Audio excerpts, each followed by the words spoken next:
Ally Kamwe kutoa kauli ya kidume. Meneja wa habari na mawasiliano wa klabu ya Yanga Sport Club Ally Kamwe amejitokeza kufafanua kuhusu taarifa zinazosambaa ambazo zinasema kuwa amefungiwa miaka 2 na shirikisho la mpira wa miguu Tanzania TFF.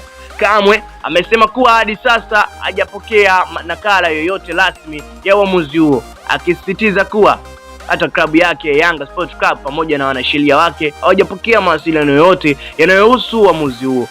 Sijui taarifa hizi zinatoka wapi. Kwa upande wangu binafsi sijapokea nakala yoyote ya uamuzi huo. Klabu yangu Yanga haijapokea nakala ya uamuzi huo na hata wanasheria wangu hawajapokea nakala yoyote, alisema Kamwe.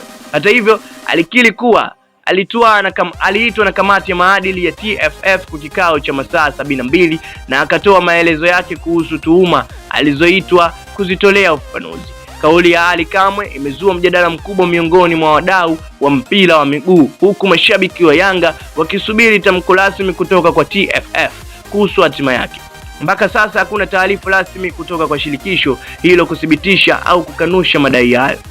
Tutaendelea kufuatilia mambo yanayojili kuhusu swala hili na kuleta taarifa zaidi kadri tunavyoweza. Ndani ya channel yetu pendwa utapata hayo yote. Kwa hiyo usikae mbali nasi, subscribe ili mradi uendelee kupata news ambazo zinahusu michezo na burudani kila siku. Ulikuwa nami Jivenga hapa mbele ya kipaza kama kawaida nikikupa taarifa za michezo na burudani. Asante na karibu sana.